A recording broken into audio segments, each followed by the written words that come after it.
Good morning बच्चों, आप सभी का स्वागत है आपके अपने YouTube channel Anil R classes में। आज हम क्लास 9th के गणित विषय लेकर के आए हैं, जिसमें प्रश्नावली नंबर 1.2 है। इस प्रश्नावली में हम सिर्फ प्रश्न नंबर 1 और 2 के हल देंगे। इसके बाद अगली वीडियो में आपको प्रश्न नंबर 3 और 4 के हल देंगे, ठीक है। तो देखेंगे, प्रश्न नंबर 1 कह रहा है कि नीचे दिए गए कथन सत्य हैं या असत्य हैं, कारण के साथ उत्तर दीजिए, ठीक है। तो प्रश्न क्या कह रहा है कि प्रत्येक अपरिमेय संख्या एक वास्तविक संख्या होती है। सभी जो अपरिमेय संख्याएं होती हैं एक वास्तविक संख्या होती है। ये सही है कथन या गलत है? तो सबसे पहले आप एक थ्योरी पर नज़र डालेंगे, यानी कि सिद्धांत क्या कहता है कि वास्तविक संख्याएं क्या होती हैं। तो वास्तविक संख्याएं जो है ना, दो दो संख्याओं से मिलकर के बनी होती हैं। एक होती है परिमेय संख्या, क्या बोलते हैं, परिमेय संख्या, और दूसरी होती है अपरिमेय संख्या, अपरिमेय संख्या, ठीक है। अपरिमेय संख्या जिसे रेशनल नंबर बोलते हैं और इसे बोलते हैं इरेशनल नंबर, ठीक है।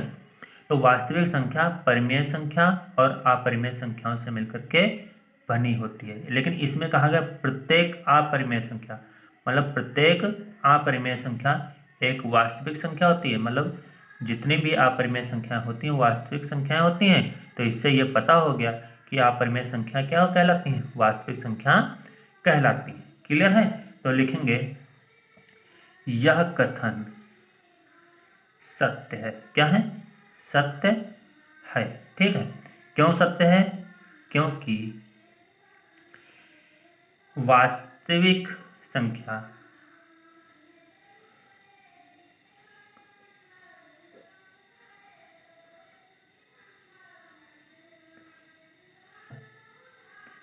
परिमेय और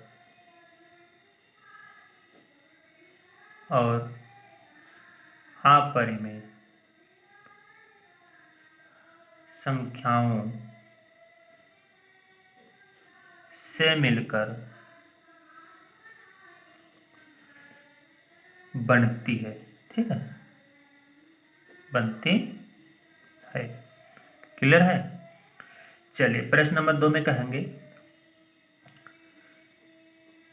प्रश्न नंबर 2 कह रहा कि संख्या रेखा, यहां पर हल पॉइंट नंबर सेकंड कह रहा है कि संख्या रेखा का प्रत्येक बिंदु √-m के रूप में होता है, जहां m एक प्राकृत संख्या है। तो इसका आप आंसर क्या लिखेंगे? यह कथन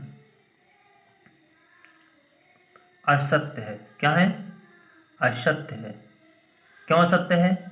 क्योंकि √-m एक प्राकृत संख्या का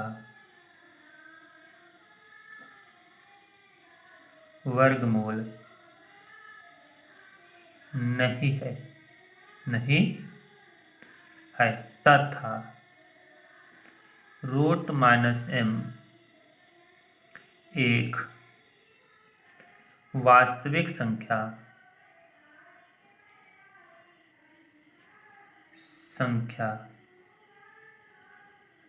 भी नहीं है,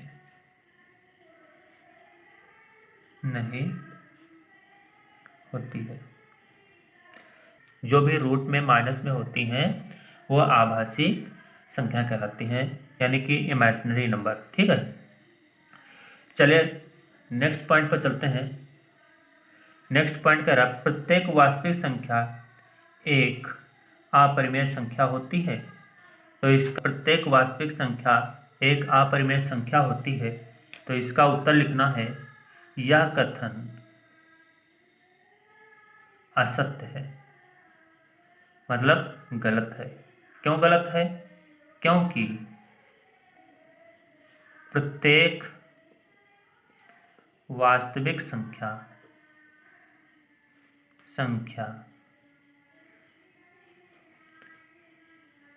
परिमेय भी होती है। क्या होती है? परिमेय भी होती है। क्योंकि इसमें कहा गया है कि प्रत्येक वास्तविक संख्या एक अपरिमेय संख्या होती है। मतलब जो भी सभी वास्तविक संख्या होती हैं एक अपरिमेय संख्या होती है। तो सभी वास्तविक संख्या अपरिमेय नहीं होती, सभी वास्तविक संख्याएं जो है ना परिमेय भी होती हैं और अपरिमेय, दोनों मिलकर के वास्तविक संख्या का निर्माण करती हैं। ठीक है, तो इसलिए वास्तविक संख्या के अलावा मतलब अपरिमेय संख्या के अलावा परिमेय भी संख्या मिलकर के वास्तविक संख्या का निर्माण करती हैं। तो इसलिए इसका आंसर यही होगा, यह कथन असत्य है क्योंकि प्रत्येक वास्तविक संख्या परिमेय भी होती है। ठीक है, चलिए प्रश्न नंबर 2 पे चलते हैं। क्या सभी धनात्मक पूर्णांकों के वर्गमूल अपरिमेय होते हैं? यदि नहीं तो एक ऐसी संख्या के वर्गमूल का उदाहरण दीजिए जो एक परिमेय संख्या है। जो हल होगा लिखा जाएगा नहीं। क्यों? क्योंकि कहा गया सभी धनात्मक पूर्णांकों के वर्गमूल अपरिमेय होते हैं। तो सभी धनात्मक पूर्णांकों के वर्गमूल अपरिमेय नहीं होते हैं, परिमेय भी होते हैं। जैसे कि उदाहरण के तौर पे हमने लिखा √4 है, तो √4 का वर्गमूल निकालते हैं तो क्या आएगा? 2 आएगा। √49 लिखा, इसका वर्गमूल निकालते हैं तो कितना आता है? 7 आता है। तो यह क्या है? यह एक परिमेय संख्या है। क्या है? परिमेय संख्या है। ठीक है, ये परिमेय है और लेकिन क्या है, इसका वर्गमूल जब निकालें तो ये पूर्णांक है और पूर्णांक का वर्गमूल निकालें तो क्या है? 7 है और 7 एक क्या है? परिमेय संख्या है। तो इसलिए ये आपका आंसर हो गया। तो आज की वीडियो कैसी लगी बच्चों, आप लोग कमेंट करके हमें ज़रूर बताएंगे और नेक्स्ट वीडियो फिर लेकर के फिर मिलते हैं किसी दिन। तब तक के लिए नमस्कार बच्चों।